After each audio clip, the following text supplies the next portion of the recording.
Bienvenidos, hermanitos queridos, a este capítulo 7 de nuestro caminar por las letras del Antiguo Testamento.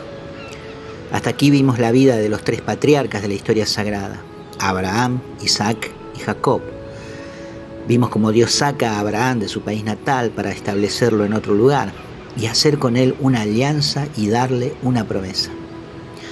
Ambas cosas irán recorriendo un largo camino descendente o ascendente, si se quiere, hasta llegar a la persona de Jesús. Mediante esta alianza se establece una nueva relación entre Dios y el hombre, luego del quiebre que sucedió en el Edén y por el cual quedamos todos lejos de nuestro Creador y bajo la potestad de un enemigo.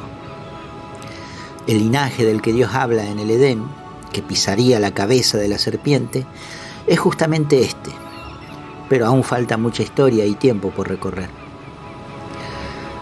También vemos que Dios habla de un linaje de parte de la serpiente, porque a partir de ese momento la maldad sobre la tierra se multiplicaría debido a esta infección instalada por Satanás en la génesis del hombre, mediante el pecado original. Y yo pienso, hermanitos, que muchas de las cosas que vamos a ver en este recorrido tuvieron algún tipo de intervención de este adversario. Porque pensemos que después de semejante advertencia de Dios hacia él, no habrá quedado tranquilo andando por el mundo sin tratar de hacer algo. Pensemos que al perder Satanás la aprobación de Dios, su esencia de maldad y odio se potenció en los hombres. Satanás gobierna el mundo y esclaviza al hombre. Lo hace mediante todos los medios posibles para degradar la imagen que ve en él, la imagen y semejanza de Dios, porque sabemos que Satanás odia a Dios y pretende sembrar esa misma semilla en cada ser humano. Acá bien podríamos preguntar, ¿y por qué Dios simplemente lo aplasta y lo borra de la historia con su poder? ¿Acaso no puede hacerlo? Y sí puede hacerlo, pero esto sería un acto ilegal, una injusticia, ya que uno de los atributos principales de Dios es justamente su justicia. Ya sabemos que la consecuencia del pecado es la muerte. El hombre peca y se hace merecedor de esta sentencia. Ya no tiene vida eterna. Y Satanás reclama eso cuando pecamos. Le corresponde la muerte, grita. Por eso Dios establece en la relación con Abraham un acto sensible que es el sacrificio u holocausto, para que mediante esto el hombre sea perdonado y limpio de sus culpas. Hasta una próxima vez. Porque después de la caída, lamentablemente la naturaleza del pecado permanece en nosotros. Y por esta razón volvemos a pecar una y otra vez. Dios en su justicia debe castigar al hombre cada vez que peca. Pero como también lo ama con amor eterno, establece un medio para perdonarlo cada vez. Solo Jesús en su obra mediante la cruz quita el pecado del mundo y restaura la relación del hombre con su Creador. Por eso Dios no fulmina al diablo de una vez, porque si lo hiciera, la misma suerte debería caer sobre el hombre desobediente. Pero Dios busca algo de lo suyo en el ser humano y lo encuentra. Entre tanta inmundicia contaminante de Satanás, aún hay quienes le ganan a su veneno e inclinan su corazón hacia Dios. Por eso era tan importante cuidar el linaje, y también por eso los descendientes de Abraham debían tomar esposa de entre las propias mujeres de su parentela. Porque mezclar la sangre con otra sangre sería volver a los dominios de Satanás, y Dios, por medio de este pacto, ha apartado a sus elegidos para sí. Ellos no debían mezclarse ni imitar las costumbres de esos pueblos paganos. Pero continuemos con nuestro caminar y situémonos ahora en el capítulo 37 del Génesis. Jacob está establecido en Canaán con sus hijos. Y la historia aquí se centra en José, el primogénito de Jacob con su esposa Raquel. Habíamos visto que la descendencia de Jacob fue de 12 hijos, pero los que tuvo con Raquel fueron José y Benjamín.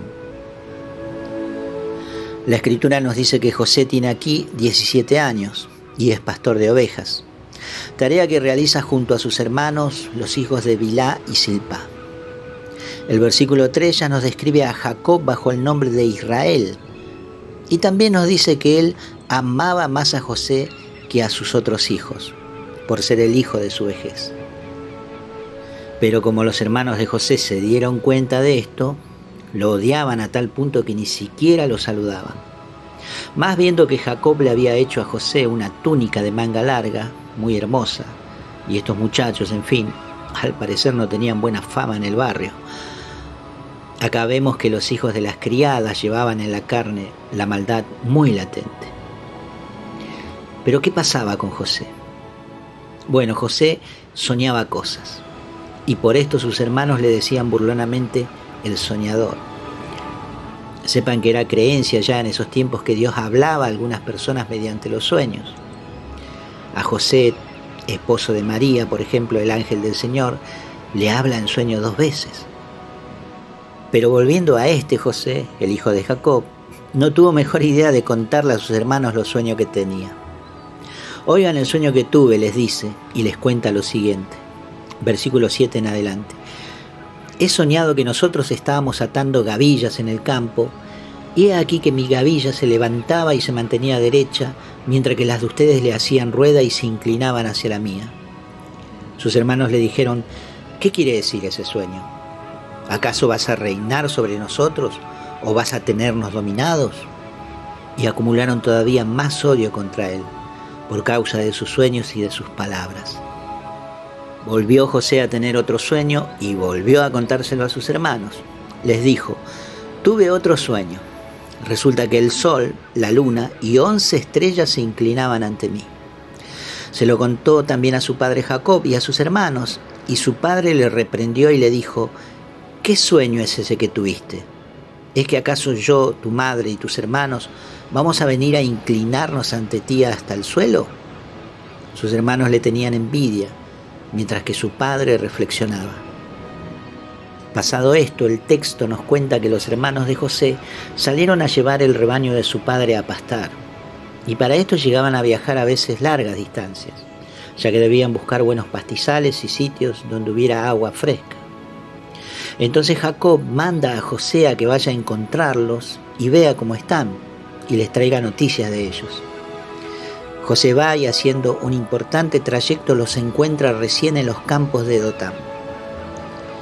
Ya desde lejos los hermanos lo ven venir y dicen, ahí viene el soñador, y se pusieron de acuerdo para deshacerse de él. Pensaron en matarlo y arrojarlo a un pozo y decir que algún animal feroz lo sorprendió y lo mató. Pero Rubén, el mayor de todos, dijo, no lo matemos, no derramemos su sangre, échenlo a un pozo si quieren y déjenlo ahí. Fue así como al joven José, sus propios hermanos lo despojan de su túnica y lo arrojan a un pozo vacío que estaba sin agua. Concretado el hecho, los hermanos se sientan a comer y desde allí divisan una caravana de ismaelitas. ¿Les suena este nombre? ¿Ismaelitas? Bueno, los ismaelitas eran los descendientes de Ismael, el hijo que Abraham tuvo con Agar, esclava de Sara. También los llamaban agarenos. Y según la historia son los actuales musulmanes o árabes. Andaban estos ismaelitas de mercaderes en la compra y venta de esclavos, como se acostumbraba en esos tiempos. Sucede que a Judá se le ocurre vender a su hermano José a los ismaelitas. Pero al parecer ellos estaban alejados del pozo en donde tiraron a José, porque el versículo 28 nos dice que pasaron unos madianitas mercaderes y sacaron a José del pozo, y fueron estos quienes vendieron a José a los ismaelitas por 20 piezas de plata. Vuelve Rubén al pozo y ve que su hermano ya no está en él. Entonces, poniéndose de acuerdo entre todos, matan a un cabrito para manchar con la sangre del animal la túnica del hermano.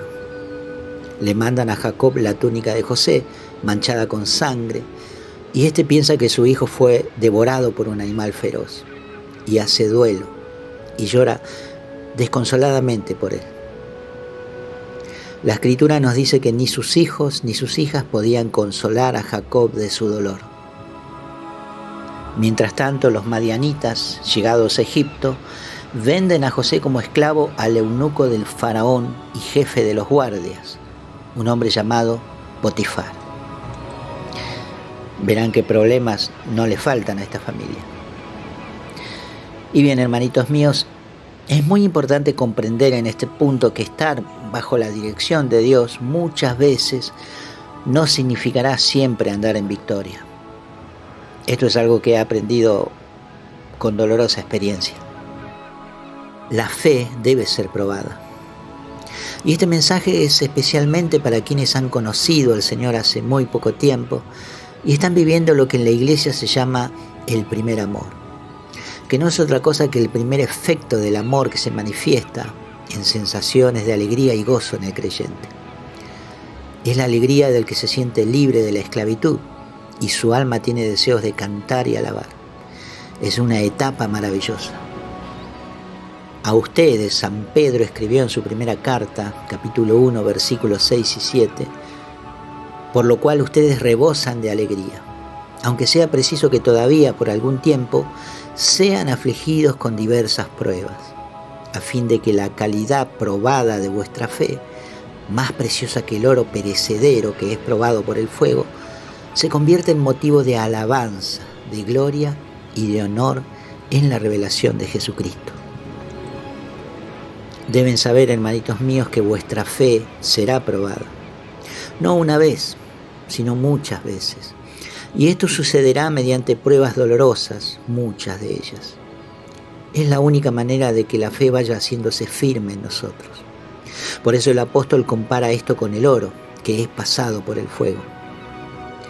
El obrero pasa el oro al fuego para quitar de él todas sus impurezas. El fuego hace este trabajo, como las tribulaciones hacen el suyo en nuestro carácter y temperamento. La fe no va a crecer escuchando canciones cristianas en casa, ni prédicas ni reflexiones de gente como yo. La fe va a crecer cuando llegue la prueba a tu vida y tu reacción sea aferrarte a la voluntad de Dios, cualquiera que ésta sea. Cuando ores, aunque pienses que no sos escuchado, cuando llames a la puerta de los cielos y no te abran a la primera vez y te veas obligado a insistir e insistir hasta el cansancio. Recuerden a Jacob en lucha contra Dios. No te voy a soltar hasta que me bendigas, le dijo. Asimismo nosotros, no soltemos a Dios hasta que nos haya dado lo que le estamos pidiendo. Jesús dijo, todo lo que pidan en la oración, crean que ya lo han recibido y lo obtendrán. San Marcos capítulo 11, versículo 24. José llega esclavo a Egipto, pero Dios está con él. Nos encontramos en el próximo audio, hermanitos. Les dejo mi amor de hermano y que tengan un día maravilloso. Amén.